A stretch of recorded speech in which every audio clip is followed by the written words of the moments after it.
حکومتیں دولت عزت شہرت سب اللہ فرمائی، تو وہی بات کہی جا رہی ہے تم بھی اگر اپنے حبیب کی پیروی کرو گے ضرور کی ضرور تمہیں مالک بنا دے گا، خلیفہ بنا دے گا، جیسے کہ تم سے پہلے لوگ اپنے حبیب کی اطاعت کر کے زمین پر قابض ہوئے ہیں اور حکمرانی ان کی چلی ہے۔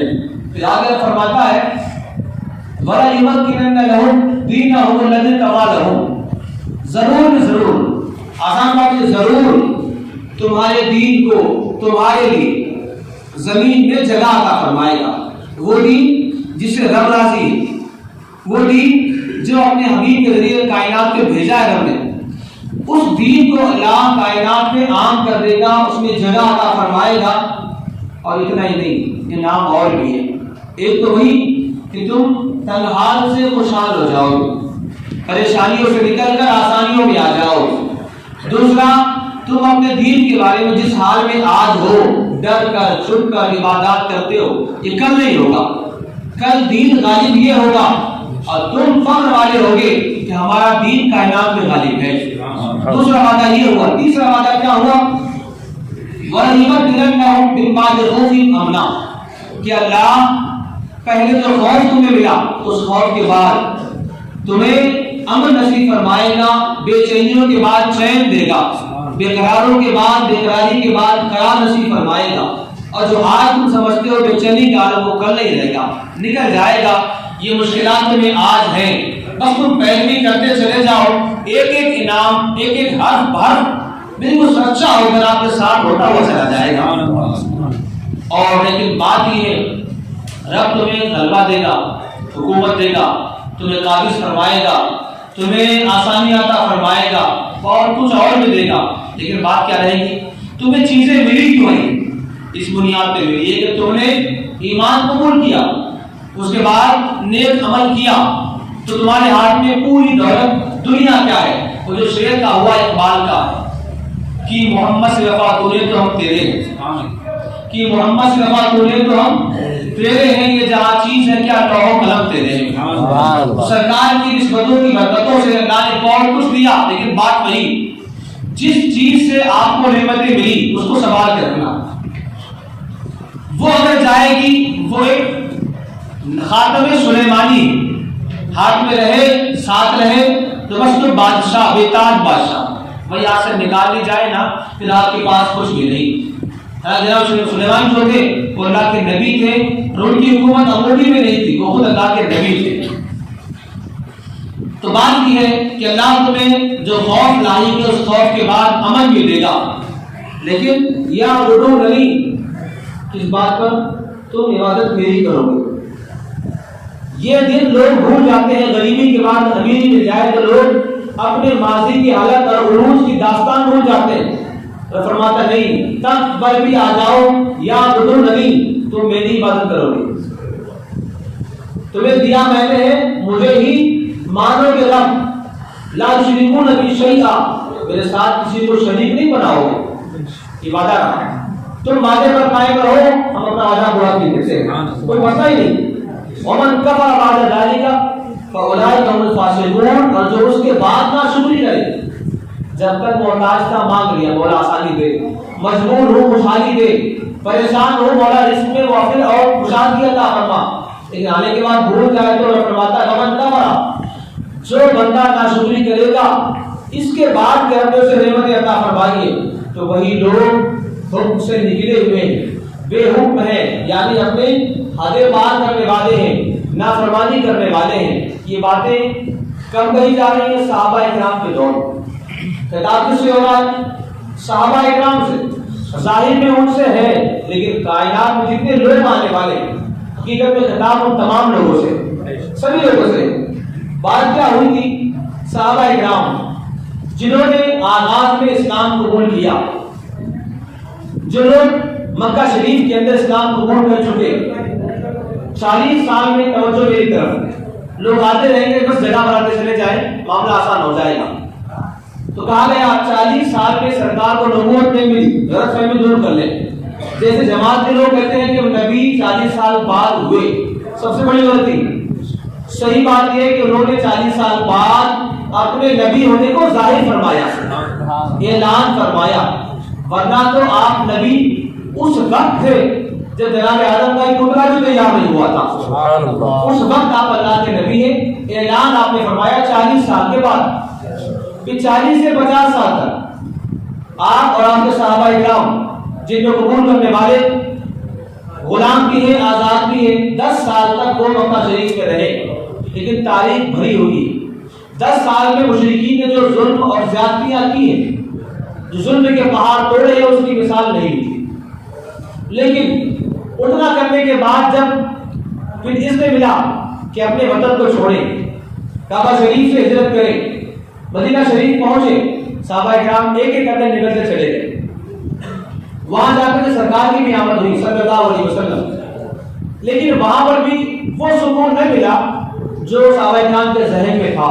ذہن میں کیا تھا؟ یہاں ہر دن اٹھتے ہی کوئی ظلم کرتا ہے، کوئی آقا بن کر غلام پہ ظلم کر رہا ہے، کوئی امیر بن کے غریب کو تنگ کر رہا ہے، تو کم از کم ہم وطن چھوڑ دیں گے تو کم از کم یہ ظلم و زیادتی ختم تو ہو جائیں گی، خیال تھا ان کا۔ لیکن وہاں سے بھی تقریباً 8 سال زمانہ گزرا، ویسے ہی جب تک فتح مکہ نہیں ہوا تب تک معاملات چلتے ہی تھے۔ 8 سال بعد حالات ویسے ہی تھے کہ پھر اگر صحابہ کرام سوئے بھی تو بدن سے ہتھیار لگے ہوئے، اپنا کام بھی کر رہے ہیں، تیار ایسے ہیں جب کبھی کہیں جنگ کا معاملہ بن جاتا ہے تو گویا کہ جنگ کے لیے تیار ہے۔ میں نے ابھی جمعہ میں کہا، اسلام میں جو بھی جنگیں صحابہ کرام نے کی، ایک جنگ بھی ایسے نہیں ہے جو اپنی طرف سے چھیڑی گئی، ہر جنگ کسی سوال کے جواب میں رہی۔ سوال مشرکوں سے کی جانب سے ہوا ہے، جوابی کارروائی ادھر سے کر دی گئی، شریف لوگوں نے شرارت کی، جواب یہاں سے دیا گیا۔ تو پھر ہجرت کے بعد 8 سال میں فتح مکہ ہوا، لیکن 4-5 سال ایسے گزرے، پھر وہی پریشانی، کب کیا ہو جائے معلوم نہیں۔ صحابہ کرام تھوڑا سا سوچ میں رہتے ہیں، ایمان پر یقین ہے بالکل ہے، نبی کے حق ہونے پر یقین ہے بالکل ہے، کوئی شک نہیں، لیکن سوال کیا اٹھتا ہے کب تک ہم ایسے جئیں گے؟ ہتھیار لگے ہوئے ہیں، سو بھی رہے ہیں تو وزن ساتھ میں ہے، جاگے بھی ہیں تو ہم اپنے ہتھیار سے لے سے کب تک یہ رہے گا؟ صحابہ کرام نے کسی نے پوچھا، یا رسول اللہ صلی اللہ علیہ وسلم، کبھی دور ایسا بھی آئے گا کہ ہم یہ ہتھیار سے آزاد ہو جائیں؟ ہم تھوڑا سا اپنے گھر بار میں جو آسانی چاہتے ہیں، دنیا دار صحابہ کرام نہیں تھے، لیکن جو عام لوگ جیتے کم از کم وہ تو ہتھیار دور، ہم دور، وہ تو ہونا چاہیے۔ یہ وقت کب آئے گا؟ کب ایسے دور آئے گا؟ سوال تو صحابہ کرام نے سرکار سے کیا، لیکن رب نے جواب جبریل امی کے ذریعہ کا فرمایا، اعلان فرمایا۔ وہ جانسار صحابہ جنہوں نے بدر و احد کے اندر جانوں کی پرواہ کیے بغیر نبی کے دائیں بائیں ہو کر لڑے، نبی کے ساتھ رہ کر بالکل پیروی کی، حکم کو مانا، مایوس نہ ہو، وقت آئے گا، وقت تمہارا بھی آئے گا، جب تمہارا وقت آئے گا تو خیال ہے کیا کرنا ہے، وقت ایسا بھی شان سے آئے گا کہ تمہیں رب خلافت دے گا جیسے خلافت اوروں کو عطا فرمائی، تمہیں رب دین کو تمہارے عام کر دے گا، تم جہاں جاؤ گے، تم پہنچو نہ پہنچو، دین تمہارا ضرور پہنچ جائے گا، جاؤ گے تو وطن نظر بھی نہیں، دین کے ماننے والے ملیں گے، تمہیں وطن وہ اپنا ہی نظر آئے گا۔ اب اس کے بعد یہ بھی ہے کہ تمہارا آج کا خوف کل امن میں تبدیل ہو جائے گا۔ آپ نے ارشاد فرمایا ایک زمانہ وہ بھی آئے گا، یہ تو آیت کریمہ قرآن مجید کی ہے، سرکار فرماتے ہیں ایک زمانہ وہ بھی آئے گا، صنعا سے حضرموت تک، صنعائی مقام، حضرموت ایک جگہ ہے جو لمبے چوڑے فاصلے والی، صنعا سے حضرموت تک ایک اللہ کی بندی سونا ہاتھ میں دیے یہاں سے وہاں اکیلی سفر کرے گی، لیکن کوئی اسے دیکھنے والا چھیڑنے والا بھی نہیں ہوگا، اتنا امن تمہیں دیا جائے گا۔ حالانکہ آج عورتیں تنہا نکلے تو ہمیشہ خطرہ ہے، ایک کہا وہاں پر عورت نکلے جماعت سے ہو تو بھی خطرہ ہے، وہ تنہا ہوگی، سونا گلے میں ہو چھپا ہوا تو بھی خطرہ ہے، یہاں ہاتھوں میں اس کو سونا ہوگا، وہ یہاں سے لمبے سفر میں ہوگی، یہاں کم سفر میں نقصانات ہے، وہ لمبا سفر طے کر رہی ہوگی، لیکن مزہ نہیں کسی کی اسے چھیڑے یا دیکھے یا اس کے سامان کو اٹھائے، یہ امن تمہیں دے دیا جائے گا۔ تو یہ امن واقعی میں کب ملا؟ حضرت عمر کے دور کے اندر امن وہ امن ملا کہ صحابہ کرام کے زمانے میں لوگوں نے دکانیں کھلی چھوڑ کر مسجدوں کا رخ کیا ہے، لیکن کبھی یہ بات نہیں ہوئی کہ کوئی سامان چوری ہوا، نہیں، لوگوں نے اپنے بازار کھلے چھوڑ کر اللہ کے احکام کی پابندی کی ہے، رب نے انہیں سکون ہی سکون عطا فرمایا ہے۔ یہی دور حضرت عمر ثانی کے دور میں بھی آیا، عمر بن عبدالعزیز جو انہیں کے نائب اور خلیفہ ان کے دور میں بھی آیا۔ لیکن یہ دور جو آیا، میں بتاؤں خلاصہ، یہ دور یوں نہیں آیا تھا۔ حضرت عمر کے دور کی خاص بات کیا ہے؟ زمانہ عدل و انصاف سے بھر گیا تھا۔ عمر ثانی جناب حضرت عمر ان کا بھی زمانہ عدل و انصاف سے بھر گیا تھا۔ نتیجہ ہر طرف خوشحالی، آسانی، سکون، اطمینان، چین کی دنیا موجود تھی۔ آج ہم بے چین اس لیے کہ امن اڑ چکا ہے، اس لیے کہ انصاف اڑ چکا ہے۔ جہاں انصاف کے ڈیرے ہوں گی وہاں پر امن آ جائے گا، اور جہاں آخری بات بنیادی بات، جہاں بندوں کے اندر رب اور کے رسول کے احکام کی اطاعت کا جذبہ ہوگا تو وہاں پر ان کے پاس سب کچھ دولت، سکون، چین تمام فراہم کر دیا جائے گا، اور بندے اس گھر کو چھوڑیں گے تو پھر نقصان میں آ جائے گی۔ میں نے کبھی کہا تھا، بندہ اگر کاروبار چھوڑ کے وقت پر نماز کو نماز آتا ہے، کبھی ایسا نہیں ہوتا کہ اسے کاروبار میں بے برکتی ہوتی، ہو نہیں سکتا ہے۔ لیکن وہی بندہ اس کا الٹا کرتا ہے، حدیث پاک میں آتا ہے، رب فرماتا ہے بندہ اگر میرے در کو چھوڑ کر رزق کی تلاش میں بھاگا پھرے گا تو میں اسے تھکا دوں گا، رزق جو ہے وہ تو ملے گا اس کو، لیکن یوں نہیں تھک کر پریشان ہوگا، اتنا ہی پائے گا جتنا اس کا نصیب کر دیا گیا۔ تو بات کیا معلوم ہوئی؟ ہمیں اللہ کے احکام کی اطاعت اور فرما برداری زمانے میں اونچا کر دے گی، گھر میں بھی، باہر بھی، زمانہ کوئی بھی ہو، دور کوئی بھی ہو، قرآن کا وعدہ قیامت تک سبھی کے لیے۔ آج کل پرسوں کے وعدے کوئی پابند نہیں، بس ہم رب کے احکام کے پابند ہو جائیں تو پھر رب اپنے تمام وہ لوگ یا وہ چیزیں جو نقصان دہ ہوتی ہے انہیں ہٹا کر انہیں سکون دینے کا وعدہ فرماتا ہے۔ اور آگے رب کا ارشاد ہے، وضاحت اس کی اور بھی ہے، میں مختصر کر رہا ہوں۔ رب فرماتا وَأَقِیمُوا الصَّلَاةَ وَآتُوا الزَّکَاةَ وَأَطِیعُوا الرَّسُولَ لَعَلَّکُم تُرْحَمُونَ۔ پھر اسی آیت کا خلاصہ دوبارہ پیش ہوا، الفاظ صاف صاف کر دیے گئے۔ کیا؟ اقیموا الصلاۃ، لوگوں نماز برپا کرو، نماز برپا کرو، برپا رکھو، قائم رکھو۔ وآتوا الزکاۃ، زکات کو ادا کرو۔ وَأَطِیعُوا الرَّسُولَ، کتنے صاف الفاظ میں کہا گیا، رسول کی پیروی کرو، کیونکہ جب رسول کی مانو گے تو رب کی یوں ہی ماننے لگ جاؤ گے۔ رسول کو مانو۔ ایسے لوگ ہیں رب کو ماننے کی بات کرتے ہیں، رسول کے نام سے چھوڑا جاتا ہے۔ تو آسان ایسا کیا، نبی کی مانو، نبی کی بھی مانو گے، رب کی بھی ماننے لگ جاؤ گے، کوئی شک ہی نہیں اس کے اندر، کیونکہ نبی کی رضا ہی رب کی رضا ہے۔ خدا کی رضا چاہتے ہیں دو عالم، سبحان اللہ، خدا کی رضا چاہتے ہیں دو عالم، خدا چاہتا ہے رضا محمد صلی اللہ علیہ وسلم۔ اس اعتبار سے صاف کہا گیا نماز قائم کرو، روزہ رکھو، زکات دو، اپنے رسول کی پیروی کرو، لعلکم ترحمون، اس امید پر کہ تم پر رحم کیا جائے۔ کون کہہ رہا ہے؟ رحم کرنے والا رب فرما رہا ہے، رحم چاہتے ہو نا تو ایسے صرف نافرمانیوں کے ساتھ رحم ڈھونڈتے ہو تو غلط، نافرمانیوں کے ساتھ تعویذوں میں سکون تلاش کرتے ہو تو غلط ہے۔ تعویذ کے بغیر سکون چاہیے نا، بس رب کی مانو اور تمہیں سکون عطا فرمائے گا۔ لعلکم ترحمون، رب تم پر رحم فرمائے گا۔ اور رحم جو پاتے ہیں لوگ وہ دنیا سے بیگانے ہو جاتے ہیں۔ جتنے اولیاء کرام وہ سب وہی ہیں جن پر اللہ نے رحم فرمایا ہے۔ ہم بھی چاہتے ہیں کہ رحم کیے جائیں تو اولیاء کی نوشتہ میں اس کو اپنا کر اپنے آپ کو کامیاب کریں۔ اور پھر وہ لوگ جو نافرمانی کرتے ہیں، رب کی نہیں مانتے، اور لوگ بہت شک میں ہوتے ہیں کیا ہم تو اتنے نیکی کرتے ہیں تو بھی جا کر ہم مشکل میں ہیں، ہمارے پاس اتنی خوشحالی نہیں، اتنے کاروبار نہیں، پریشانیاں بھی ہیں۔ وہ دیکھو کافروں کو تو مانتا بھی نہیں، رکھو کتنا سکون ہے اس کے پاس، کتنی باتیں۔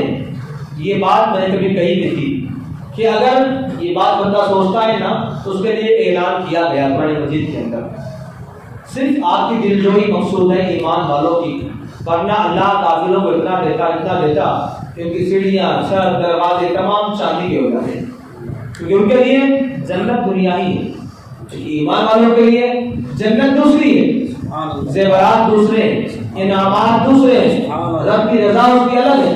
یہ معاملات بندے کے لیے آخرت میں رکھے گئے۔ یہاں پر کہا گیا کافروں کو دیکھ کر، ان کی خوشحالی دیکھ کر یہ نہ سمجھیں کہ وہ لوگ چھوڑ دیے جائیں گے. لا تحسبن الذين كفروا معجزين في الارض. ہر کس کافروں کو خیال مت کرنا کہ وہ کہیں ہمارے قابو سے نکل جائیں گے. رب فرماتا ہے بندہ کہیں بھی جائے تو رب کے قابو ہی میں. یہ نہ سمجھے کہ کافر آزاد پھر رہے ہیں, نقصان پہنچا رہے ہیں, اہل ایمان کو تنگ کر رہے ہیں. کہ یہ نہیں کہ رب کے نگاہوں میں نہیں, سب رب کے نگاہوں میں دھیل ہے ان کے لیے اور آزمائش ہے ہمارے لیے. یہ نہ سمجھے کہ وہ اللہ کے قابو سے نکل جائیں گے. وَمَأْوَاهُمُ النَّارُ, ان کا ٹھکانہ جہنم میں جہنم. وَلَبِئْسَ الْمَصِيرُ, کتنا ہی برا ٹھکانہ ہے جہنم, کتنا برا انجام ہے جہنم. سمجھنے والوں میں ان کا کافی ہے. کبھی اوروں کی خوشحالی دیکھ کر مایوس نہیں ہونا کہ اللہ نے انہیں دیا ہمیں نہیں دیا. میں نے کہا تھا اب یاد ہی کہ بندے کو اگر کسی کی نعمت بھری لگے ذہن کیا بنائے, کسی کی نعمت دیکھ کر حسد نہیں کرنا, کیونکہ آپ کو پتا نہیں ہے اللہ نے ان سے کیا لیا ہے اور وہ نعمت دی. آپ کے پاس بڑی بڑی نعمتیں اللہ نے آپ کو دی جو ان کے پاس نعمتیں, تو بندہ اس کو دیکھ کر اپنے پاس کم تر نہ سمجھے. اللہ نے آپ کو بہت کچھ دیا ہے, تو ضرورت اس بات کی ہے شکرانے کی, اللہ کی اطاعت کی, اللہ کے رسول کی باتیں ماننے کی. اب یہاں پر اگلی آیت کریمہ پھر بندوں کی تربیت کے لیے, یا ایھا الذین آمنوا لیستأذنکم الذین ملکت ایمانکم, اے ایمان والو. الفاظ دیکھیں خاص ایمان والوں سے, کیونکہ جن کے گھر ایمان کے نور سے منور ہے انہیں ہی اور نور دینے کی بات ہے. سونا جس کے پاس ہے سہاگا اسے ہی دینا ہے تاکہ سونے پر سہاگا ہو جائے. اے ایمان والو, چاہیے کہ تمہارے غلام تم سے اذن حاصل کریں, اجازت لیں. کس کی اجازت؟ اور غلام آگے آتا ہے والذین لم یبلغوا الحلم منکم ثلاث مرات, اور وہ جو ابھی جوانی کو نہیں پہنچے, تمہارے غلام اور تمہارے وہ بچے جو ابھی جوان نہیں ہوئے ہیں, انہیں چاہیے کہ وہ تم سے 3 مرتبہ اذن حاصل کرے, اجازت لے. کب, کیسے؟ من قبل صلاۃ الفجر, نماز فجر سے پہلے. وحین تضعون ثیابکم من الظہیرہ, اور جب تم اپنے کپڑے اتارتے ہو دوپہر کے وقت. ومن بعد صلاۃ العشاء, اور نماز عشاء کے بعد. یہ 3 وقت ہیں, فجر سے پہلے, ظہر کے آس پاس اور شام میں نماز عشاء کے آس پاس. چاہیے تمہارے غلام ہو تمہارے بچے ہو تو تم سے پوچھے. کیا پوچھنا ہے؟ یہ سکھایا جا رہا ہے کہ جب گھروں کے اندر تمہارے اپنے لوگ آئیں, بڑے نہیں چھوٹے کی بات ہے, بچے, اس لیے کہا گیا بچوں کو سورہ نور سکھاؤ, ان میں ادب آئے گا, کہاں آنا ہے, کب آنا ہے, کیسے پوچھ کے آنا ہے. بہت بڑی بات ہے. کہا جا رہا ہے سکھاؤ ان کو کہ وہ گھر میں آئیں تو کیسے آئیں. حالانکہ چھوٹے ہیں, تربیت کب ہوتی ہے؟ بالغ ہونے کے بعد. یہی سب سے بڑی غلط فہمی. ہم نے نماز کب سیکھنا شروع کر دیا؟ جب نماز لازم ہو گئی. حالانکہ حکم کیا تھا؟ نماز جب فرض نہیں تب سیکھو سکھاؤ تاکہ وقت آتے ہی نماز ڈھنگ سے ہونا شروع ہو جائے. تو یہاں پر کہا گیا چاہیے کہ تمہارے جو غلام ہیں, تمہارے بچے ہیں, تم سے 3 وقت تم سے پوچھ کر گھر میں آئیں. بات کیا تھی؟ بات یہ تھی کہ جناب حضرت عمر فاروق رضی اللہ تعالیٰ عنہ وہ اپنے دولت قبے میں بیٹھے ہوئے ہیں. انسان باہر رہتا ہے تو مکمل احتیاط کے ساتھ, گھر میں ہوتا ہے تھوڑا بے تکلف ہو جاتا ہے. لباس کے بارے میں بھی آرام سے بیٹھنا چاہتا ہے, بیٹھ لیتا ہے. آپ بیٹھے ہوئے ہیں, رسول کریم صلی اللہ علیہ وسلم نے اپنے غلام کو بھیجا, میدلہ ابن عامر ان کا نام, بھیجا کہ جاؤ عمر کو بلا لے آؤ. غلام پہنچے تو بغیر پوچھے بے دھڑک اندر جا کر کہا حضرت عمر سے آپ کو سرکار صلی اللہ علیہ وسلم بلا رہے ہیں, یاد فرما رہے ہیں. آپ کو یہ بات ناگوار ہوئی, گھر کے اندر ہے, آدمی بے تکلف ہوتا ہے, یوں سیدھا گھر میں آ جانا یہ بہتر نہیں لگتا. حضرت عمر وہ ہیں الموافق رأیہ بالوحی والکتاب, ان کا مقام وہ ہے انہوں نے ایک نہیں کئی بار چاہا کہ کاش ایسا ہو جاتا, اور ان کے رائے کی موافقت میں کئی بار قرآن نازل کر دیا ہے. چاہا قرآن نازل ہو گیا. حالانکہ نبی نہیں لیکن یہ مادہ ہے, یہ عظمتیں ہیں. لو کان بعد نبی لکان عمر, اگر میرے بعد کوئی نبی ہوتا تو عمر ہوتا، نبی تو نہیں، لیکن رب نے دل میں مشاہدہ فرمایا ہے، حالات دیکھ کر کون فیصلہ یہاں پر یہ ہونا چاہیے، یہاں پر یہ ہونا چاہیے۔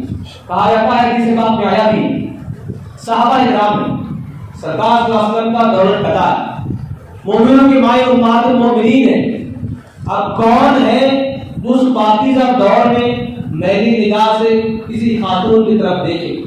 سرکار نے تو دلوں سے میل نکال کے الگ کر دیا تھا، میل رکھا ہی نہیں تھا۔ صحابہ کرام صاف دل کے، چمکتے ہوئے دل کے، وہ صحابہ جن کے دلوں کے نور سے وہ اندھیرے کل بھی جگمگا جاتے تھے، تو اب وہ صحابہ کرام کبھی گمان ہو سکتا ہے کیا سرکار کی بارگاہ میں آئے کبھی کوئی غلط نگاہ ڈالے؟ لیکن نہیں، یہ ہوتا نہیں۔ حضرت عمر کو خود ہی احساس ہوا اگرچہ آپ کی امت ہے، ان سرکار کی بیویوں کا مقام یہ جتنے مومن مرد ہیں سب وہ کی مائیں ہیں، وہ مقام اور رتبے کے اعتبار سے بندہ ماں کو ماں سمجھتا ہے نا، یہ مومنوں کی ماں ہے، وہاں خیال ہی نہیں ہوتا کوئی معاملہ ہوگا، بات ہی نہیں ہوگی۔ لیکن آپ نے خیال کیا کاش ایسا ہو جاتا کہ پردے کا حکم نازل ہو جاتا، آپ نے خیال کیا فوراً ہی حدیث پاک میں آتا ہے جبریل امین وحی لے کر نازل ہوئی اور وہ آیات پیش فرمائی جو اسی سورہ کے اندر میں پڑھی ہے، کون سی؟ کہ ایمان والوں کو چاہیے کہ اپنی نگاہیں جھکا کے رکھیں، اور دوسرے مقام پر بھی آیا ہے کہ ایمان والی عورتوں کو چاہیے کہ اپنے اوپر چادریں، دوپٹے اور خمار، جلباب ڈال دیا کریں، یہ ان کے لیے زیادہ بہتر ہے۔ تو یہ جناب حضرت عمر وہ ہیں جن کی رائے کی موافقت میں ایک بار نہیں کئی بار قرآن نازل ہوا ہے۔ یہاں پہ ویسے ہی ہوا، دل میں خیال آیا کاش اگر یہ ہو جاتا نا، آنے والا پوچھ لیتا کتنا اچھا ہوتا۔ اور آیت نازل ہوئی کہ ایمان والوں کو چاہیے کہ ان کے غلام، آج تو غلام نہیں ملتے، نوکر ملتے ہیں۔ نوکر مطلب انسان آزاد ہے کام کرنے کے لیے آپ نے رکھا ہوا، غلام مطلب وہ کہ جو خریدا ہوا کسی کا ہے، بکا ہوا کسی کے ہاتھوں کا ہے۔ تو اب یہ بکے ہوئے لوگ جو غلام تھے، گھروں میں ان کا آنا جانا تھا، تو میرے ابن عمر بھی غلام ہی تھے۔ تو آیت نازل ہوئی غلام ہو یا چھوٹے بچے ہو جو بالغ نہیں ہوئے، ہم یہ سمجھتے ہیں کہ چھوٹے بچے ہیں انہیں کیا سمجھ، انہیں کیا پکڑنے کے، نہیں، قرآن بہت ستھرا مذہب ہے، اور بھی اسلام بھی قرآن بھی، اسلام مذہب ستھرا ہے، قرآن ستھری کتاب ہے، اس کے احکام وہ ہیں جو بندہ دیتا ہے اس کے فکر و خیال بھی پاکیزہ ہو جاتے ہیں۔ اب یہاں پر کہا گیا 3 وقتوں میں آنے سے پہلے پوچھ لیا کرو۔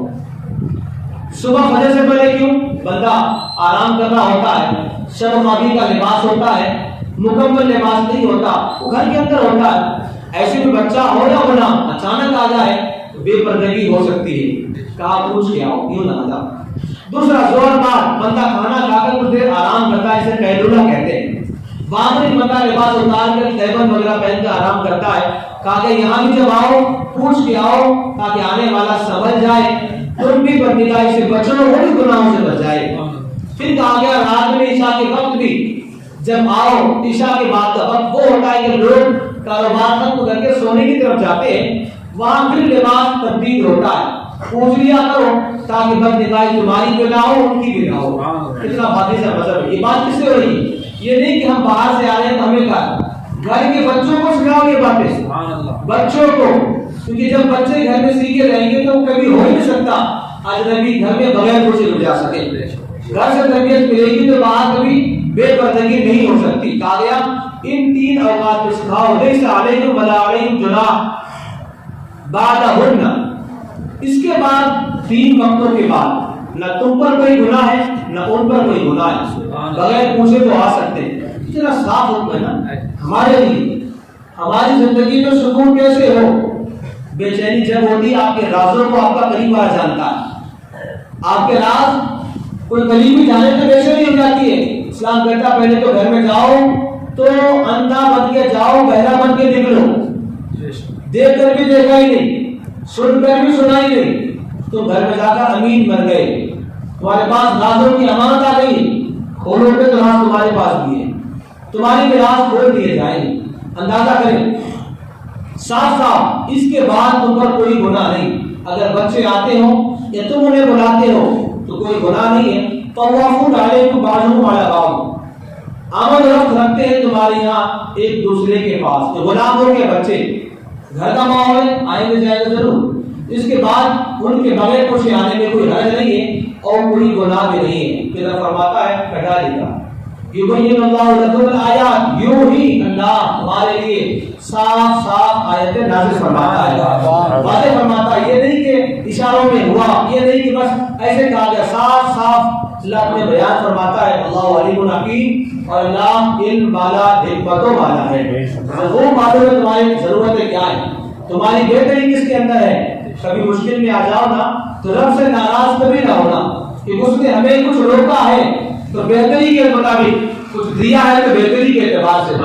کبھی کسی سے اولاد روک لیتا ہے, کبھی کسی کو اولاد کے واسطے عطا فرماتا ہے. جب روک لے تو ناشکری نہ کرنا, پریشان نہ ہونا. کیوں؟ کبھی ایسا بھی ہوتا ہے اولاد نہیں تھی تو نہیں تھی اور آگے تو بندے نے بے قدری کرنا شروع کر دی. کبھی کبھی اولاد کے ناطے, اولاد کی محبت تو اس میں ایمان بھی کھو بیٹھا ہے. تو ایسے اولاد سے نہ ہونا اچھا ہوتا ہے. رب نہ دے تو اس میں کئی حکمت ہے, اور عطا فرمائے تو بھی کئی حکمت ہے. اللہ علیم الحکیم, اللہ علم والا بھی ہے اور حکمتوں والا بھی ہے. بات یہ کرنی تھی, کتنا صاف صاف بیان فرمایا گیا بچوں کے لیے اور غلاموں کے لیے, بلکہ یہاں تک ہوا ہے, آگے پھر آیا ہے. بچوں کی بات نہیں کب تک, جب تک وہ بچے رہیں گے. جب بچے ہونا ختم ہوا وہ بھی جوانوں کے ساتھ میں آ گئے, ان کا حکم بھی انہی کی طرح سے آئے گا. وَإِذَا بَلَغَ الْأَطْفَالُ مِنكُمُ الْحُلُمَ, جب بچے تمہاری جوان ہو جائے, جوانی کو پہنچ جائے, فَلْيَسْتَأْذِنُوا, چاہیے کہ وہ بھی پوچھ کر آئیں, چاہیے کہ وہ بھی پوچھ کر آئیں. كَمَا اسْتَأْذَنَ الَّذِينَ مِن قَبْلِهِمْ, جیسے کہ ان کے اگلوں نے اس نے مانگا ہے, پوچھ کر آئے ہیں. وہ بھی پوچھنا چاہیے انہیں. یہ نہیں کہ اب تو گھر کا بچہ ہے, ہم تو اتنے بے تکلف میں اللہ بچائے. میں نے اس امت کے اندر اور ہمارے مسلمان لوگوں کے اندر بڑا برا ماحول یہ بھی دیکھا ہے. آدمی ہے, میاں بیوی ہے, بیوی شوہر کے لیے غیرت, شوہر بیوی کے لیے غیرت, اور چاہتی نہیں کہ شوہر کسی اور کے پاس جائے, مرد چاہتا نہیں کہ اس کی بیوی کسی اور کے پاس جائے. غیرت ہے, غیرت انسان کی, مرد ہو یا عورت. لیکن ماحول میں ترقی کا حال یہ بھی ہو چکا ہے, بندہ اپنے گھروں میں دوست مسلم ہو یا غیر مسلم, کھلے الفاظ میں مسلم ہو یا غیر مسلم, دوستوں کو لا کر بیوی سے بلا کر ملاتا ہے, تو میری بیوی سے ملو. یہ منحوس انداز یہود اور نصارہ سے آیا ہے. یہ وہ لوگ ہیں جن کے پاس بیویوں کی قیمت جانوروں سے بدتر ہے. اسلام ہے جو انہیں گھر کی ملکہ بنا کے چھوڑتا ہے, بچوں کی عزت دار ماں بنا کے چھوڑتا ہے, بھائیوں کی غیرت والی بہن بنا کے چھوڑتا ہے, اور ماحول میں قوم کی بیٹی کی عزت و وقار نصیب فرماتا ہے. اسلام ہے اسلام, کہیں اور یہ وقار نہیں ملتا. اب سوچیں جو لوگ دوستوں سے اپنے چاہنے والوں سے ملاقاتیں کرواتے ہیں کتنے بے غیرت ہیں وہ لوگ. یہاں تو کہا جا رہا ہے بچوں کو بھی آنا ہو, کہاں ماں باپ کے پاس, اجنبیوں کے پاس, ماں باپ کے پاس پوچھ کر آئیں. ایک حد تک تم بچے والے جاؤ گے, اس کے بعد جب جوانی کو آؤ گے, بچے نہیں جوانی کو پہنچ چکے. جوانی کی عمر کیا ہوگی؟ ہم تو 18 سال تک سمجھتے بچہ چھوٹا ہی, شادی نہیں ہوئی نا. باپ کی نگاہ میں اولاد واقعی میں بڑھاپے تک اولاد چھوٹی ہی ہوتی ہے. میں نے وہ دیکھا ہے اس ماحول کو. ایک عورت جس کا بچہ کیا بولوں 60 سال کا آدمی, 60 سال کا, لیکن رب نے جنم کیا کیا, اس کی ماں کو حیات کی عطا فرمائی. 60 سال کا بیٹا ہے اور ماں بھی زندہ ہے. اکثر بیٹا ایک مسجد میں آتا ہے, واقعہ بھی ہے, وہ بیٹا بھی زندہ ہے, ماں بھی زندہ ہے. تو وہاں پر حال یہ ہے, اکثر وہ بیٹا نماز پڑھ کے آتا ہے.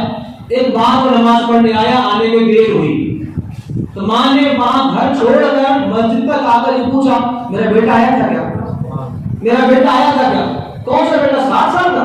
لیکن نہیں, بات نہیں کہ رب نے رشتوں میں وہ محبت اور پیار دیا ہے. 60 نہیں 80 سال بھی ہو جائے تو بھی ماں کے لیے چھوٹا بیٹا ہی ہوتا ہے. لیکن یہ محبت کی نگاہ, محبت کی نگاہ ہے. یہ محبتیں سوائے اسلام کہیں ملتی بھی نہیں, فیضان اسلام کا. تب اس کے مطابق کہہ رہا تھا کہ ہماری نگاہوں میں تو ہماری اولادیں 60 سال تک بھی بچہ ہی ہے. لیکن اسلام بڑا ستھرا, نہ برائی حکم دیتا ہے نہ برائی برداشت کرتا ہے. تاکہ بچے جب تک 9 سال, لڑکی 9 سال سے 12 سال تک 15 سال تک یہ عمر اس کے بڑے ہونے, لڑکا 12 سے 15 کے بیچ بڑا ہو جاتا ہے، 15 سال تک کوئی نشانی ظاہر نہ ہو تو اسے بالغ مانا جائے گا، نماز پر فرض رہے گی، اور باقی معاملات پورے بڑوں کی طرح سے کرنا پڑے گا کیونکہ وہ بالغ ہو چکا ہے۔ 15 سال جب بچہ ہمارا میٹرک پاس کر رہا ہے، کہا گیا اسے سکھاؤ، سکھانا جب نہیں، سکھانا کہ بیٹا آؤ تو پوچھ کے آؤ کیا اس کا ہے کیا، گھر میں یہ ماحول رہے گا بہت ہی عمدہ بات ہے۔ اسی لیے تو آج نہیں، صحابہ کے دور میں جناب عبداللہ ابن عباس نے کہا تھا، مفسر قرآن، انہوں نے کہا تھا لوگوں نے 3 آیات پر عمل کرنا ہی چھوڑ دیا، 3 آیات پر عمل کرنا ہی چھوڑ دیا ہے، جن میں پہلی کیا، سورہ نور میں جہاں جہاں کہا گیا پوچھ کے آؤ، اس لے کر آؤ، یا لے کے آؤ، سلام کر کے آؤ، لوگوں نے ماحول بھلا دیا ہے۔ حالانکہ قرآن کریم کے مطابق حکم یہ ہے کہ جیسے بچے ہوں پوچھ کے آئے، غلام ہوں پوچھ کے آئے، بچے بڑے ہوں تو اس کے بعد تو لوگوں نے جوانوں کی طرح سے پوچھ کے آنا ہے، اور وہ 3 وقت کے پابندی جب آئیں گے پوچھ کے آئیں گے۔ یہ بچوں کے لیے حکم ہے، اور یہ بچوں کے لیے حکم ہے اور غلاموں کے لیے کہ 3 وقت میں پوچھ کے آئیں، باقی وقت آ سکتے ہیں لیکن جوانوں کا حال کیا، جب آئے پوچھ کے آئیں، جب آئے پوچھ کے آئیں۔ لوگوں نے قرآن کی آیات پر عمل کرنا چھوڑ دیا ہے۔ اس میں ایک آیت یہ کہ جہاں جہاں سورہ نور کے اندر پوچھنے کا حکم دیا گیا ہے، لوگوں نے اس کو عمل زندگی سے نکال کے الگ کر دیا، لوگ یوں چلے جاتے ہیں۔ یہ پہلی کوتاہی لوگوں کی کہ وہ دینی معاملات میں کوتاہی برت رہے ہیں۔ نمبر 2، جہاں پر لوگوں نے عمل کرنا چھوڑ دیا وہ کیا، یوصیکم اللہ، 14 بات، جس میں میراث کا بیان، یعنی جائیداد تقسیم کیسے ہو، لوگوں نے مال کا بٹوارا کیسے ہو، مال کی کثرت ہو گئی، لوگوں نے پوچھنا ہی چھوڑ دیا ہے کہ شریعت تقسیم کیسے کرتی ہے۔ یہاں تو ہمارے ذہن کام کرتے ہیں کہ بیٹی کی شادی ہو گئی، حصہ کٹ گیا، کیوں کٹا، ہم نے شادی کر کے دے دیا ہے، اس کا میراث میں حصہ نہیں۔ اللہ قرآن کہتا ہے حصہ ہے، شادی کیا بچے بھی ہو جائے نا اس کا حصہ بنتا ہے، اگر بات بہن معاف کر دے تو الگ معاملہ، لیکن دینا پڑے گا آپ کو۔ ایسے ہی بھائیوں کا 3-4 بھائی ہیں، بات کمانا خوشحال ہو گیا، اس کا ایسا یوں کٹ گیا، کیوں کٹا، کیونکہ وہ کماتا ہے، اس کی ضرورت نہیں اس کو نہیں، نہ دے تو معاملہ الگ ہے، تمہیں دینا پڑے گا۔ بات کو ہم نے یوں کر دیا کہ اس کا حصہ اگر وہ نہیں دیتا چھین کے دینے کی تیاری ہے، لیکن نہیں، مال اس کا ہے، دے گیا، اگر وہ دے گا تو لینا پڑے گا، خود سے لیں گے تو آپ مال کو چھیننے والے صاف لفظوں میں ڈاکو شمار کیے جائے گا، ڈاکو۔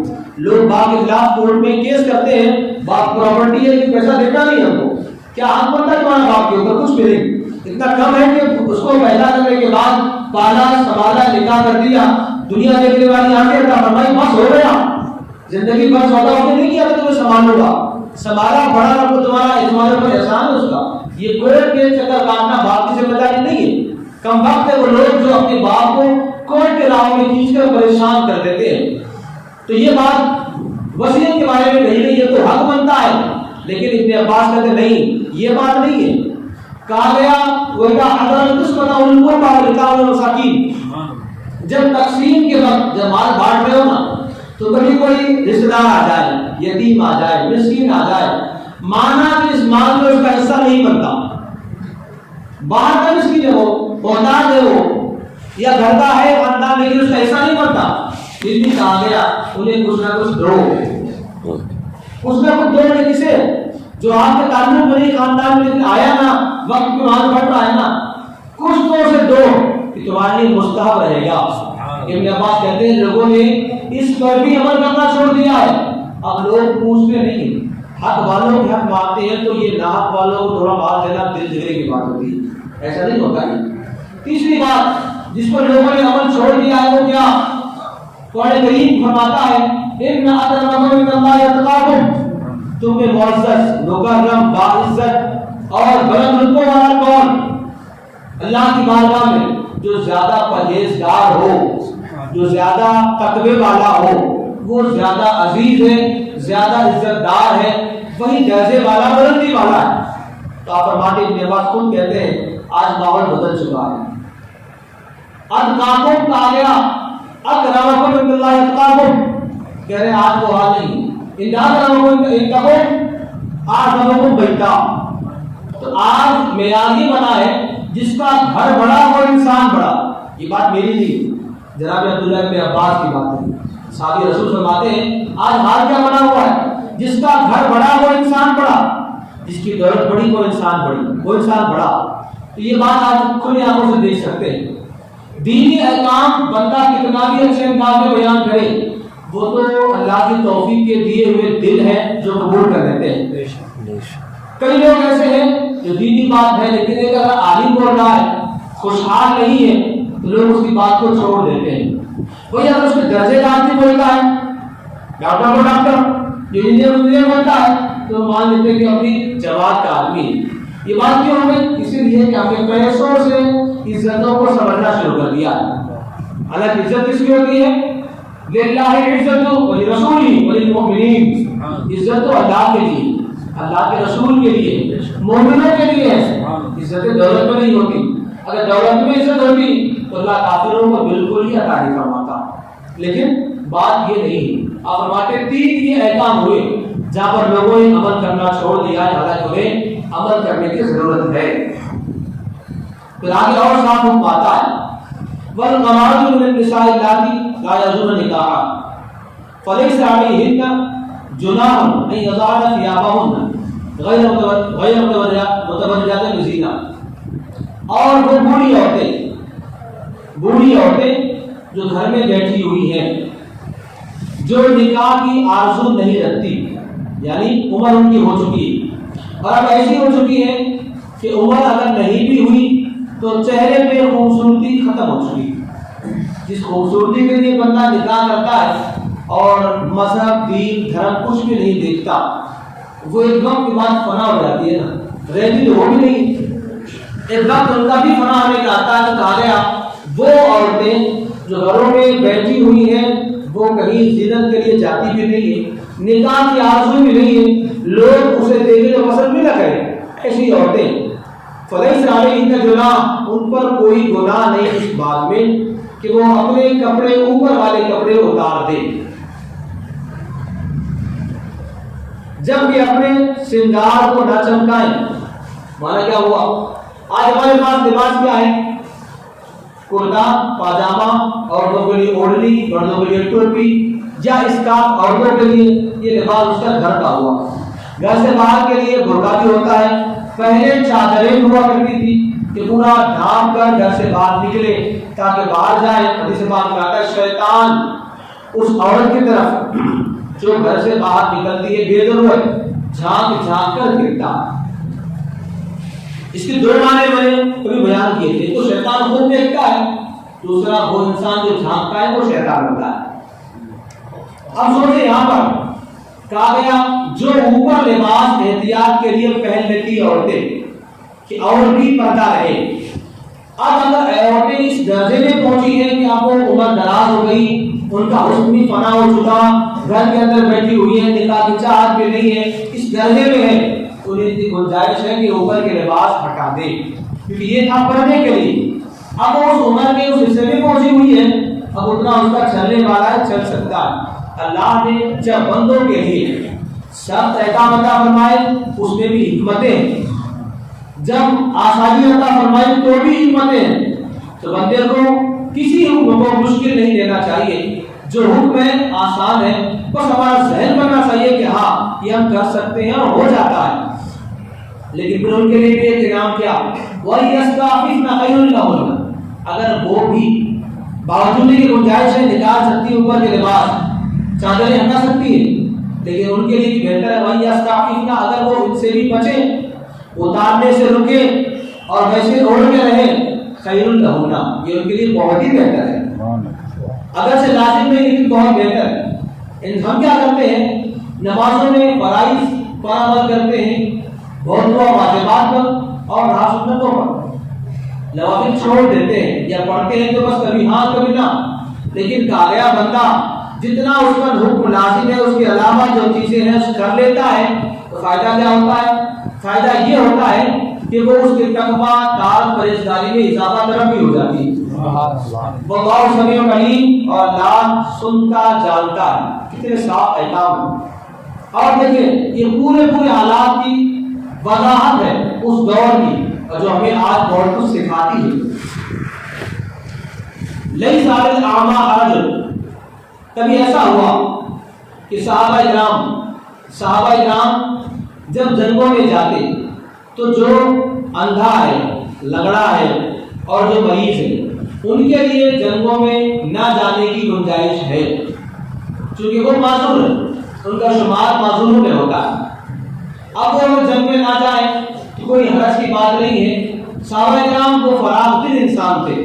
کتنی اچھی بات ہے کہ ہمیں ہمارے آج کے ترقی یافتہ دور کے اندر صحابہ کرام کو زمانہ تھا تنگی والا، کم کھانے والا، کم پینے والا، کم سونے والا، کم پہننے والا، اس دور کی باتیں قرآن کے ذریعے سننے کو مل رہی ہے، اور اطمینان سے جو لوگ بیٹھے ہیں رب کا فضل و کرم، اور جو لوگ کسی وجہ سے نکل رہے ہیں تو آپ انہیں دیکھ کر پریشان نہ ہو، ممکن ہے ضرورت کے تحت نکلنا پھر لوٹ کے آ جائیں گے۔ بات یہ چل رہی تھی کہ صحابہ کرام جہاد میں چلے جاتے تو حال کیا تھا، یہ جو مریض ہے، بیمار ہے، لنگڑے ہیں، گھر کی چابیاں ان کے حوالے، کیا ہوتا گھر کی چابیاں ان کے حوالے، دل دیکھیں ہمارے پاس تو بہت کچھ ہے گھر کے اندر، ہم بھائی کو بھی چابیاں نہیں دیتے، تو اجنبی ہو گئے، چابی تمہارے ہاتھ میں، کرنا کیا ہے، تمہیں جو لگے کھا لو، جو لگے پی لو، جو لگے استعمال کر لو، کیونکہ تم معذور ہو اور ہمارے گھر میں سامان ہے، لوٹے نہ لوٹے کوئی گارنٹی نہیں، پریشان نہیں، آپ کر لیں استعمال۔ کب کی بات ہے صحابہ کرام کے دور میں، لیکن وہ بھی بڑے باغیرت۔ ذہن میں سوال کیا تھا، کیسے کھائے، آدمی جہاد میں گیا ہے لیکن ہم کھا نہیں سکتے، سامان دوسرے کا۔ آج تو حال یہ ہے کہ بولو کھاؤ تو پہلے سے تیار، نہ بولو تو بھی وہ چوری کے لیے تیار ہے، نہ کہو تو رشوت کے نام پہ کھانے تیار، سود بول کے رہنے تیار۔ یہ ہمارا زمانہ ہے، کیونکہ خیر ہمارے دور سے اٹھ رہا ہے، اور اس دور میں خیر تھی، آج وہ جو مفقود ہو رہی۔ تو بات چل رہی ہے کہ انہیں یہ عجیب لگا کیسے کھائے سامان، تو رب نے دلجوئی کے لیے حکم نازل فرمایا، تم اگر مریض ہو، تمہارے ہاتھوں میں چابیاں وہ لوگ دیتے ہیں تو پریشان نہ ہو، وہ رضامند ہے اپنی چیز کے استعمال کرنے پر، راضی ہے تمہارے کھانے پر، اور جب وہ تمہارا دوست راضی ہو نا، آپ کھا لیں، آپ پر کوئی گناہ نہیں ہے۔ انسان کہا جا رہا ہے تم پر کوئی گناہ نہیں کہ تم کھاؤ، کن گھروں سے آگے تفصیل آ رہی ہے، اتنا بولنا کافی تھا کیا، جن جن گھروں میں تمہیں اذن مل جائے آؤ کھاؤ، تم تمام گھروں سے کھا سکتے ہو، لیکن اتنا صاف ایک ایک نام لے کے بیان ہوا ہے کن گھروں سے کھا سکتے ہو۔ ایک بات یہ تھی کہ اس بنیاد پر صحابہ کرام پریشان تھے کیسے کھائیں۔ دوسری بات یہ، مریض تندرست لوگوں کے ساتھ کھانے میں شرم کرتے، تندرست ہے یا مریض ہو تھوڑا سا وہ کراہیت کرے گا، ناپسند کرے گا، کیسا کھاؤ، ان کے لیے پیغام دیا کہ نہیں کھاؤ۔ جب وہ لوگ راضی ہے تندرست لوگ تو ساتھ میں کھاؤ، کوئی عیب نہیں، کوئی گناہ نہیں، پریشان نہ ہونا۔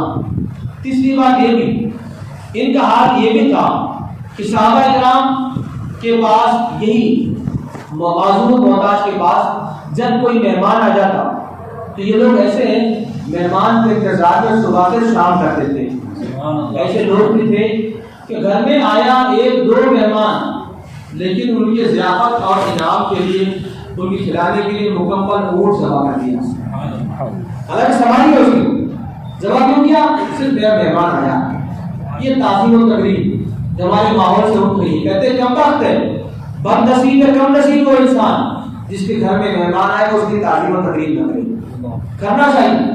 ایک دن ایک رات آپ کے پاس جو بہتر کھانا ہو وہ بنا کے کھلائیں، وہاں سے 2 دن جو 3 دن بھرتی ہو جائیں گے، وہاں تک جو میسر آئے وہ کھلاتے، 3 دن تک اس کی مہمان نوازی آپ کا ذمہ بنتی۔ تو ان کا حال یہ تھا کہ مریض ہے، ان کے پاس کوئی آدمی آیا، انہوں نے جا کر دیا، ہاتھ پکڑا، اپنے کسی والد کے گھر، والدہ کے گھر، دوست کے گھر لے کر گئے، انہیں کھلا دیا۔ یہ بات انہیں بھی اچھی لگی، 2 آنے والوں کو ہم ان کی مہمان ہیں، وہاں کیسے کھائیں، کتنی معمولی بات جسے ہم تو سوچتے بھی نہیں۔ ہم اللہ بچائے بہت سارے لوگ کھاتے بھی ایسے ہیں، پیتے بھی ایسے ہیں کہ کوئی تمیز کوئی لحاظ نہیں ہوتا، لیکن یہ دیکھیں انہیں سوچنا پڑ رہا ہے کہ ہم کھائیں کہ نہیں، اپنے آپ کو وہ ملامت بھی کر رہے ہیں۔ لیکن قرآن کریم جو ہر ایک کے سکون کا سامان ہے، آیت نازل ہوتی ہے لیس علی الاعمى حرج، اندھے پر کوئی گناہ نہیں، ولا علی الحرج، نہ لنگڑے پر کوئی مذائقہ ہے، ولا مریض حرج، اور نہ مریض پر کوئی مذائقہ کوئی حرج ہے، ولا علی انفسکم، اور نہ تم میں سے کسی پر کوئی گناہ ہے، ان تاکلوا من بیوتکم، کہ تم کھاؤ اپنے گھروں سے، یعنی اپنے گھروں سے کھاؤ گے تو کوئی گناہ نہیں، اور بیوت آبائکم، یا اپنے باپوں کے گھر سے کھاؤ گے تو بھی کوئی حرج نہیں، اور بیوت امہاتکم، یا اپنے ماؤں کے گھروں سے کھاؤ گے تو بھی حرج نہیں،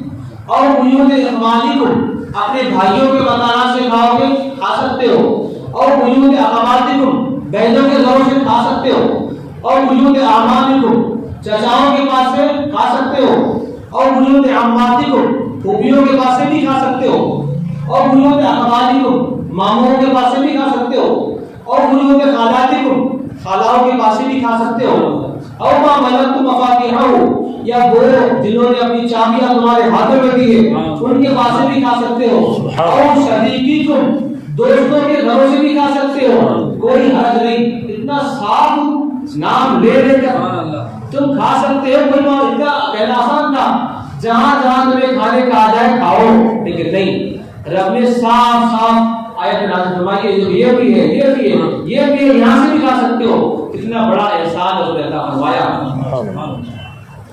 اگر میں اس کی وضاحت کروں تو ہم بہت جائیں، ایک بات صرف کہوں، کہا گیا اوپر اور بیوت آبائکم، باپوں کے گھروں سے کھا سکتے ہو، کیونکہ وہ تمہارے اپنے باپ ہے نا، محبتیں برقرار رہتی ہیں، ان کو دو بھی، ان کے پاس کھاؤ بھی، محبتیں بڑھے گی اور باقی رہے گی۔ اور ایسے جو لوگ ہیں جو باپ کو الگ کر کے چھوڑ چکے، نہ کھاتے ہیں نہ کھلاتے ہیں، وہ لوگ محبتوں کو توڑنے والے ہیں، یہ نہیں ہونا چاہیے۔ قرآن مجید کہتا ہے باپ ہے تمہارے باپ، حق کے انہیں کھاؤ بھی اور انہیں کھلاؤ بھی، محبتیں بڑھے گی۔ پھر آگے یہ ہوا لیس علیکم جناح ان تأکلوا جميعا او اشتاتا، اس پر بھی کوئی گناہ نہیں، تم مل مل کر کھاؤ یا اکیلے اکیلے کھاؤ، یعنی بہتر یہ ہے کہ خاندان کے لوگ ہیں تو سب مل کے دسترخوان پہ کھاؤ، نہیں ہو پایا الگ الگ کھا لو، کوئی گناہ نہیں ہے۔ لیکن مل کے کھانے کی برکت کیا ہوتی ہے، جس بات میں آیا ہے، صحابہ نے پوچھا رسول اللہ صلی اللہ علیہ وسلم ہم کھاتے بہت ہیں، یعنی اتنا بہت نہیں جتنا ہم کھاتے ہیں، ہمارا کھانا 3 ٹائم پابندی سے ہوتا ہے اور وہ 2 ٹائم بھی کھاتے ہیں، 2 ٹائم، کیونکہ وہ راتوں کو جاگنا بھی ہوتا ہے، ہمارے پاس مزاج کا ہوتا ہے۔ نصیب والے وہ لوگ جنہیں اللہ نے راتوں کو اٹھ کر مصلی پہ کھڑے ہونے کی توفیق بخشی ہے، نیک لوگ ہیں بہت وہ لوگ اور بہت اونچے لوگ ہیں، تو وہ 2 وقت کا کھانا کھایا کرتے اور 2 وقتوں کے کھانوں کے اندر وہ اپنے اعتبار سے جتنا کھا سکتے احتیاط سے وہ کھاتے۔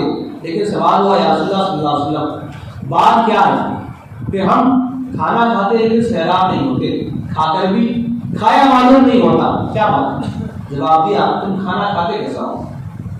کہا الگ الگ کھاتے ہو کیا؟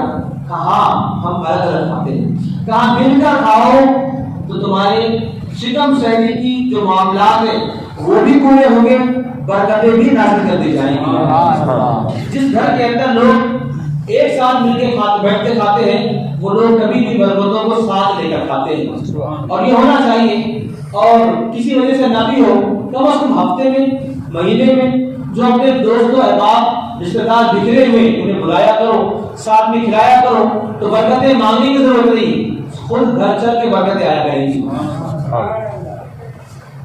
پھر کہا گیا فَإِذَا دَخَلْتُمْ بُيُوتًا، جب تم گھروں میں داخل ہو جاؤ فَسَلِّمُوا عَلَىٰ أَنفُسِكُمْ، جب گھروں میں داخل ہو جاؤ نا تو اپنے اوپر سلام کر لیا کرو، اپنے اوپر خود پر سلام کر لیا کرو، تحیۃ من عند اللہ، ملتے وقت کی اچھی دعا، مبارک طیبہ، اور اللہ کے پاس سے مبارک پاکیزہ۔ مطلب کیا ہوا، جب تم گھروں پہ آؤ تو سلام کیا کرو۔ کسے سلام کرنا ہے؟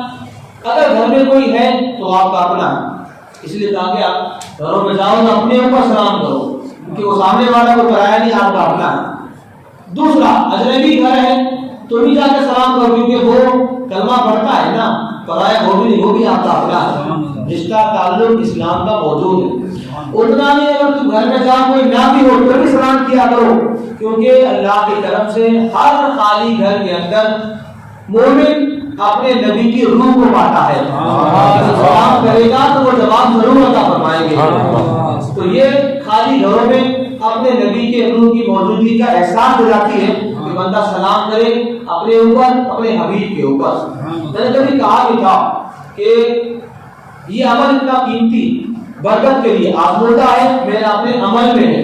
گھر جاؤ تو السلام علیکم ورحمۃ اللہ، دوسرا کام السلام علیکم ایھا نبی ورحمۃ اللہ وبرکاتہ، تیسرا سورہ اخلاص ایک بار پڑھ لیا جائے، اور آپ نے درود پاک یا اعوذ باللہ بسم اللہ سورہ اخلاص پڑھ لیا جائے۔ فائدہ، جن گھروں کے اندر یہ ہے رزق کشادہ نہیں ہوتا، جن گھروں میں شکایتیں ہیں خوشحالی نہیں ہوتی، پیسہ ٹکتا نہیں ہے، ضروریات پوری نہیں ہوتی ہے، وہ تمام لوگ آسمان میں دیکھیں اللہ کی عمل کی برکت سے ان کے پاس جو چاہتے ہیں وہ ضرور عطا فرمائے گا، خوشحالی ملے گی۔ آسان عمل ہے، جب آؤ اور کہتے ہیں کہ بندہ گھر سے نکلنا ہے نا، سلام سے ان کا تحفہ وہ گھر میں چھوڑ کے جا نہیں سکتا، جب آئے گا تو سلام سے ان کا تحفہ وہ گھر والوں کو دے نہیں سکتا۔ بڑی چیز ہے سلامتی، ورنہ گھر گئے، گھر سے نکلے، گھر میں حادثہ ہوا، کیا مطلب؟ گھر میں آئے حادثے کا آپ نے شکایت دیکھا تو کیا مطلب؟ سلامتی کی دعا دے کے جاؤ، اللہ آپ کے گھر کی، گھر والوں کی نگہبانی فرشتوں کے سارے ضرور عطا فرمائے گا۔ آگے پھر وہی فرماتا ہے کذالک یبین اللہ لکم الآیات، یوں ہی اللہ بیان فرماتا ہے تمہارے لیے آیتیں، صاف صاف آیتیں، لعلکم تعقلون، کہ کہیں تم سمجھ جاؤ، کہیں تمہیں معلوم ہو جائے، عقل تو آ جائے، احساس تو ہو جائے، اتنے صاف صاف ایسا بتا فرماتا ہے۔ اور دو تین آیتیں اور درس کو مکمل کرنے والی، اتنا اگر دیکھیں تو بات سمجھ میں آئے گی کہ بندے کو جن گھروں سے اس میں مل جائے آپ کھا سکتے ہو تو کھا سکتے ہو، لیکن باتیں تھوڑا سا غور طلب ہے، وہ کیا دوستوں کے گھروں میں انسان کھاتا ہے، جب دوست ہے تو کھا ہی سکتا ہے، جب دوست نہ ہو معلوم ہے کہ کھائے گا تو وہ ناراض نہیں ہوگا تو بھی کھا سکتا ہے، لیکن کھانا الگ ہے، لے جانا الگ ہوتا ہے۔ کبھی گھر میں کھانے کی گنجائش ملی تو کھا ہی سکتے ہو، لے کے جا نہیں سکتے ہو۔ گھر کے اندر بھی والدین کے گھر میں بھی جاؤ، اگر وہ ناراض ہوتے ہیں تو بچو، ناراضگی ان سے مول لینا انسان کے لیے آسان نہیں ہوتا ہے۔ ہاں یہ ہو سکتا ہے آپ کے والدین نے کچھ دے کے چلے آؤ تو یہ آپ کو آسان پڑے گا، اور ہم جو اپنا مال دے کر والدین سے الگ ہو جاتے ہیں نا، مجھے بڑا عجیب لگا اس واقعہ کو سن کر۔ گھر بھی موجود ہے، گھر والے بھی موجود ہیں،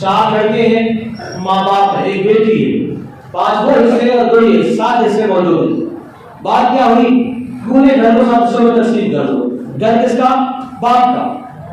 اب بیٹے زور لگائے ہیں کہ انہیں 7 حصوں میں بانٹ دو، اور کیا بات ہوئی؟ ہر حصہ اپنا بیٹا ایک حصہ لے کر نکل جائے گا۔ پھر بات کیا ہوئی کہ والدین اگر ان کی حیات لمبی ہو جائے، یہ اپنا حصہ جن گھر سے لے کر آئے، کرایہ کھانا پینا اس میں حصہ لگ جائے، بعد میں یہ کون سنبھالے گا؟ تو جواب کیا ملتا ہے؟ کوئی بیٹا یہ نہیں کہتا کہ میں سنبھالوں گا، سب یہ کہتے ہیں کہ آپ نے اپنا حصہ لیا ہے تو سنبھالنے والے کیسے؟ ہم نہیں سنبھال سکتے۔ کتنے افسوس کی بات ہے، حالانکہ سوچا نہیں، انہیں 2 نے انہیں 5 کو پالا، آج 5 منٹ میں 2 کو نہیں پال سکتے۔ اس کا خیال کریں، زندگی میں ہمارے بھی موڑ آتے ہیں، والدین جو چاہتے ہیں ہمارے مال سے لینا، دے دیا کریں، دعائیں رہیں گی نا برکتیں اور بھی آپ کے گھر آ جائیں گی، اور اگر ان سے دنیا رہے گی تو اولاد آپ کے ساتھ سلوک وہی کرے گی جو آپ اپنے والدین کے ساتھ کرتے ہیں۔ یہ کہا جا رہا ہے ایمان والوں کی نشانیاں، انما المؤمنون الذین آمنوا باللہ ورسولہ، ایمان والے تو وہی ہیں جو اللہ اس کے رسول کو یقین رکھتے ہیں۔ ایمان والے وہی، یقین کیسا؟ زبان سے بھی عمل سے بھی۔ زبان سے کیسا؟ کلمہ پڑھ لیا تو پڑھ لیا۔ عمل کیسا؟ کہ ہمیں وعدہ کیا گیا ہے جو بندہ 5 وقت نماز باجماعت پڑھے گا زندگی بھر، اللہ کا وعدہ رہا، اللہ اسے جہنم میں داخل نہیں فرمائے گا، وعدہ۔ تو یہ دل اور عمل، یعنی جو زبان سے کہا وہی ہمارے عمل زندگی میں موجود ہے۔ تو جب ایسے لوگ کریں گے تو کہا جاتا ہے ایمان والے تو وہی دلوں جہاں سے رب کو رب مانا اور تسلیم کیا ہے. وَإِذَا كَانُوا مَعَهُ عَلَىٰ أَمْرٍ جَامِعٍ لَمْ يَذْهَبُوا حَتَّىٰ يَسْتَأْذِنُوهُ. جب رسول کے پاس ہو، ایمان والے جب رسول کے پاس بیٹھے ہوئے ہوں اور کسی ایسے کام میں حاضر ہوئے ہوں جس کے لیے جمع کیے گئے، یعنی بلایا گیا کسی مسجد میں کہیں پر اور نبی کے ذریعے بلایا گیا، لوگ بیٹھے ہوئے، معاملہ کیا ہے؟ جہاد کا یا کوئی نماز کا یا کوئی اہم معاملہ مشورے کے لیے طلب کیا جائے، تو کہا جا رہا ہے لم يذهبوا حتى يستأذنوا. ایمان والے تو وہ اگر محفل میں آئے ہیں نا، اور آنا ہی چاہیے کہ نبی نے بلایا، آئے ہیں نا تو بغیر پوچھ کے وہ گھر سے باہر قدم رکھ نہیں سکتے، اس مجلس کو چھوڑ نہیں سکتے. آئے ہیں تو نہ جائیں یہاں تک کہ وہ پوچھ لیں حضور کوئی کام مجھے جاؤں کیا. کتنی عجیب بارگاہ ہے نا، رب اس بارگاہ کے آداب سکھاتا ہے. آنے کو تو مسجد سے آگے جانا ہو تو نبی سے پوچھ کے جانا. کتنی عجیب بات ہے. یہ صحابہ کرام کے آنے جانے کے آداب قرآن سکھاتا ہے. اور لوگوں نے کیا کہا، میں سے گفتگو نہیں کرتا، کسی اور لوگوں کو چھوڑتا ہوں. لوگوں نے اس عظیم بارگاہ جہاں پر آنے کے لیے جبرائیل پوچھ کے آتے ہیں، بندوں کو کہا جاؤ تو نکلو تو پوچھ کے جانا. اب وہاں یہ جملے کیسے بکتے ہیں جنہیں اللہ نے توفیق عطا نہیں کی ہے، میں کسی اور موقع سے بیان کروں گا. اللہ فرماتا ہے ان الذین یستأذنونک اولئک الذین یؤمنون باللہ ورسولہ. بے شک وہ لوگ جو پوچھ لیتے ہیں، اذن لیتے ہیں، جانا ہے اور پوچھ لیا، تو اللہ فرماتا ہے جو پوچھ کے جاتے ہیں نا وہی ہے جو اللہ اس کے رسول پر ایمان لے آتے ہیں. یہ بات کیوں کہی جا رہی ہے؟ اسی جماعت کے اندر دربار نبوت کے اندر ہی کچھ لوگ ایسے بھی ہیں، نکلنا ہے نا صفوں کے بیچ سے چھپ کر گردن جھکا کر ایک دوسرے کی آڑ لے کے نکلنے والے بھی لوگ تھے.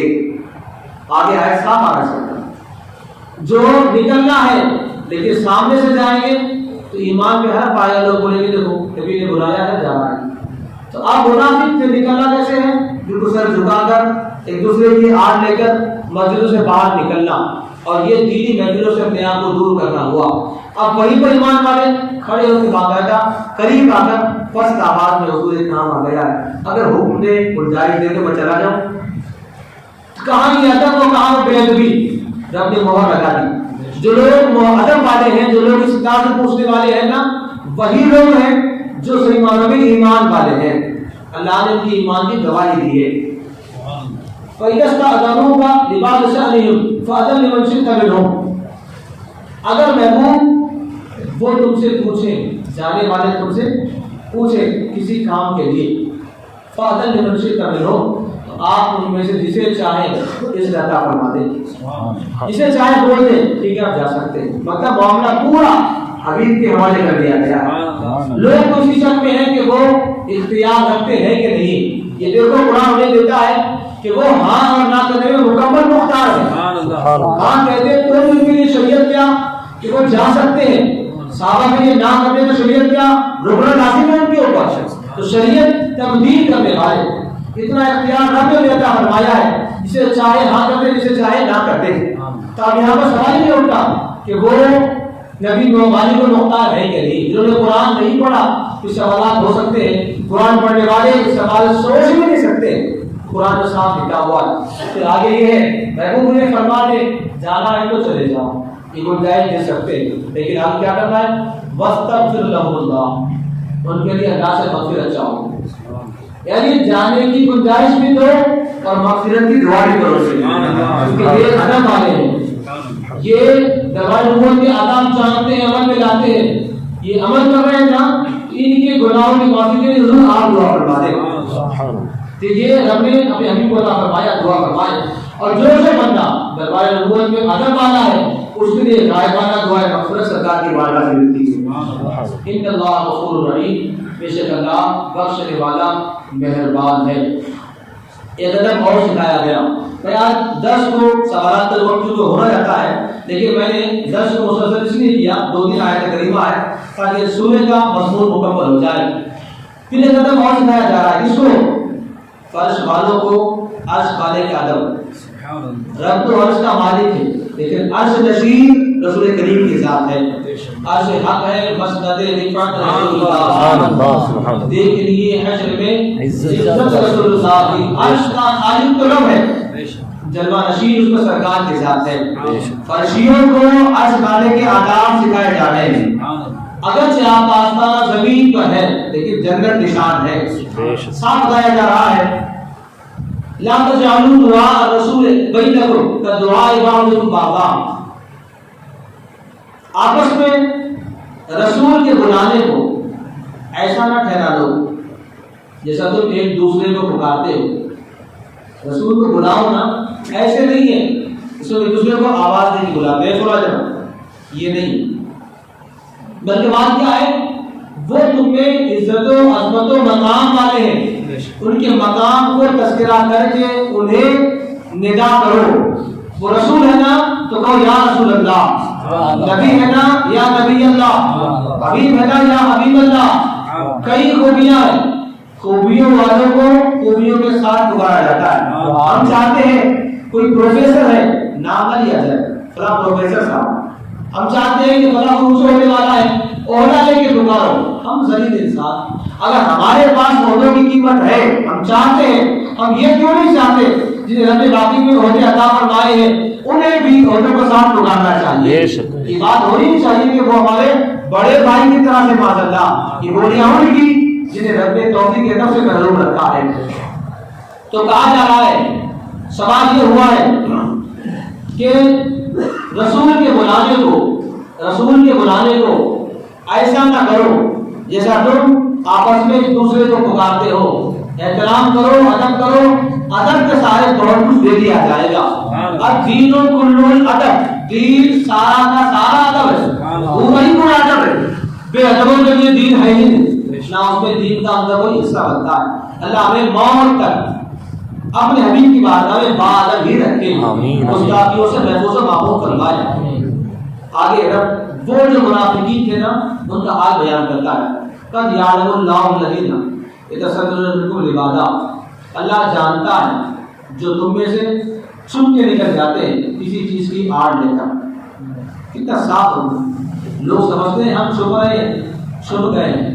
کہتے ہیں نا وہ سندر بول سوچتا ہے کہ میں نے گردن ریت میں چھپا دی تو میں چھپ گیا، لیکن سوچتا نہیں کہ گردن نہیں چھپی ہے اس کی، جھڑ پر اس کا باہر ہوتا ہے. منافقین نے خیال کیا کیا، ہم نے سر جھکا دیا تو چھپ گئے. قرآن کے راز قرآن پورے فاش کر دیتا ہے. نکلتے کیسا ہے، آتے کیسا ہے، سینوں میں کیا ہے، زبانوں پر کیا ہے. تو آج اللہ کا کرم ہے اپنے حبیب کے خلاف والوں میں بھی اللہ نے عیب چھپا کے رکھے ہیں، موقع دیا ہے.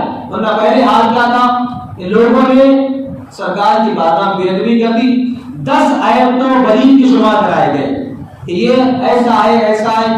نبی کی ذات میں بھوکتا ہے نا، اس کی اصل کیا ہے، زنا کا بچہ ہے، گناہ گار ہے، اور وہ چغل خور ہے، برائی کرنے والا ہے، برائی سے روکنے والا ہے. ایسے کئی عیب قرآن نے کھول کے رکھ دیے. لیکن آج نہیں کھلے ہیں، نہیں کھولے جا رہے ہیں. رب کا کرم، رب موقع عطا فرما رہا ہے. شاید بڑا خوب کہا ہے، حاضروں ناظروں غیب و بشر و نور کو چھوڑ. حاضروں ناظروں غیب و بشر و نور کو چھوڑ. یہ بحث مت کر کے نبی حاضر و ناظر ہے کہ نہیں، یہ مت کر کے بشر ہے کہ نور ہے، غیب جانتے ہیں کہ نہیں. یہ بھی کیا کم ہے تیرے عیبوں کو چھپائے ہوئے ہیں. تو برائی کرتا ہے نا، پھر سرکار کرم کر رہے ہیں، سنبھل جا. اگر رہتے وقت نہیں سنبھلا تو پھر قیامت میں یہ سنبھلنا کام نہیں آئے گا. تو رب نے راز کھول دیے ہیں. اللہ جانتا ہے ان کو جو چپ کے کسی کی آڑ لے کر نکلتے ہیں، اور ساتھ پھر دبے الفاظ میں انہیں نصیحت بھی کرتی، صافی کا نام لے کر اشارہ کیا. پھر بھی فَلْيَحْذَرِ الَّذِينَ يُخَالِفُونَ عَنْ أَمْرِهِ أَن تُصِيبَهُمْ فِتْنَةٌ أَوْ يُصِيبَهُمْ عَذَابٌ أَلِيمٌ. تو جو لوگ اللہ کے رسول کے حکم کے خلاف کرتے ہیں، نبی نے بلایا ہے بیٹھنے کے لیے، یہ نکل جاتے ہیں. جو لوگ مخالفت کرتے ہیں انہیں ڈرنا چاہیے اس بات سے کہ انہیں کوئی فتنہ پہنچے یا پھر ان پر کوئی دردناک عذاب آ جائے. خاموشی میں آنکھیں بند کر کے اگر بلی دودھ پیتی ہے تو لوگ سمجھتے ہیں کہ میں چھپ گئی نگاہوں سے، لیکن دیکھنے والے سے دیکھتے ہی رہتے ہیں. یہ تو دنیا کی مثال ہے. رب جس نے کائنات بنائی اس سے کیا چھپا ہوا ہے. اگر نبی کی بارگاہ میں لوگ بے ادبیات کریں اللہ خوب جانتا ہے. جب رب نے اپنے جلال کو ظاہر فرمایا مسجدوں سے کتنے ہی لوگوں کو نام پناہ باہر کر دیا گیا, وہ جلال کا اثر تھا. آج جو لوگ بچے ہیں وہ جمال کا اثر ہے, جھیل ہے, موقع ہے, اور نبی کے وجود کا اثر ہے کہ گناہگار ڈھیل دیے جا رہے ہیں. ورنہ حالت ایسی تھی اتنے گناہوں کے بعد معافی اور ڈھیل کوئی سوال نہیں بیٹھا ہوتا. سرکار کا کرم ہے کہ ان کے وجود کی برکتوں سے ہمیں رب بہت کچھ عطا فرما رہا ہے. اب رب فرماتا ہے الا ان للہ ما فی السماوات و الارض, سنو بے شک اللہ ہی کے لیے جو کچھ زمینوں و آسمانوں میں سب اللہ کے لیے. یہ آیت کا بلکہ ہمارے سورہ نور کا آخری حصہ چل رہا ہے. پورا سنایا گیا آپ کو, یوں کرو, اس لو, گناہوں سے بچو, بہتان سے باندھو, یہ کرو, وہ سب بتایا گیا. اب بجارہ سنو, جو بھی زمین و آسمان میں ہے وہ اللہ ہی کا ہے. قد یعلم ما انتم علیہ, بے شک وہ جانتا ہے جس حال میں تم ہو. تمہاری تنہائی, تمہاری خلوت, تمہاری جلوت, اطاعت, نافرمانی, ناشکری, شکر گزاری, جو حال تمہارا ہے. قد یعلم ما انتم علیہ, وہ قد یعلم ما انتم علیہ, تم جس حال میں بھی ہو اللہ خوب جانتا ہے. اور جانتا ہے تو کیا ہوگا, وَيَوْمَ يُرْجَعُونَ إِلَيْهِ فَيُنَبِّئُهُم بِمَا عَمِلُوا, جس دن لوٹو گے نا اس کی بارگاہ میں, جس دن لوٹو گے اللہ کی بارگاہ میں, فَيُنَبِّئُهُم, تو تمہیں ضرور خبر دے گا, بِمَا عَمِلُوا, جو ان لوگوں نے کیا ہے نا اس کی خبر انہیں دے دی جائے گی. آج اگر نوشتہ لکھا ہوا نامۂ اعمال نگاہوں کے سامنے نہیں تو نہ ہو, کل جب آؤ گے تو اللہ تمہارے تمام کیے کا تمہارے سامنے پورا پورا حساب رکھ کے چھوڑے گا. فَيُنَبِّئُهُم بِمَا عَمِلُوا, تم جو کرتے ہو اس کی پوری خبر دے گا. اللہ بكل شيء علیم, اور اللہ سب کچھ جانتا ہے, سب کچھ اس کے علم کے اندر موجود ہے. آپ اس بات بڑی عمدہ کہی گئی ہے, وہ کیا, اللہ جانتا ہے کہ ہماری غفلت, ہمارے رب سے غافل ہونا, ہم جو رب سے لاپرواہ ہوئے ہیں, ہمارے لاپرواہ ہونے سے رب لاپرواہ نہیں, کیونکہ وہ لاپرواہی سے متصف نہیں. ہم اگر غافل ہو جائیں رب تو نگہبانی فرما رہا ہے. ہمارے اپنے اعمال میں ہمیں ہر حال میں اللہ کے احکام پر راضی ہونا چاہیے اور اسی کے احکام پر عمل کی کوشش کرنا چاہیے. دعا بھی کریں سورہ نور کے اندر 11 درسوں کے اندر جو مختلف ہمیں درس کے اندر پیغامات سنے, اور ان سب کے سب ہمیں ہماری اولادوں کو نسلوں کی حیات کے اندر اس پر عمل کی توفیق عطا فرمائے. اور مولا کریم سورہ نور کی صورتوں کے سارے ہمارے تمام لوگ جتنے ہیں سبھی کی آنکھوں میں, سینوں میں روحانی نور نصیب فرمائے. جب امید ہے ان کی قبروں میں نور کی بساط نصیب فرمائے. استغفر اللہ تعالی ربی من کل ذنب واتوب الیہ. انشاءاللہ کریم, جیسے کہ اعلان آپ نے سنا کہ یہ ہمارے سلسلے درس کے اندر 11واں درس ہوا, اور سالانہ درس اس حیثیت سے کہ 12واں درس ہے. انشاءاللہ بڑے پیمانے پر بازواری روڈ پر ہوگا. آپ سے گزارش کہ رب نے اتنے عظیم محفل میں آنے کا موقع دیا, آئندہ بار جب آئیں گے تنہا نہیں, ہر انسان کے ساتھ 2 کو 3 دن کم از کم لے کر آئے گا, تاکہ ہمارا سنا ہوا اگر ہمیں فائدہ پہنچاتا ہے وہ بھی دوست محروم نہ رہنے پائے. اللہ کریم ہمیں عمل خیر کی توفیق بھی عطا فرمائے, ایمان کی سلامتی بھی عطا فرمائے. استغفر اللہ تعالی ربی من کل ذنب واتوب الیہ.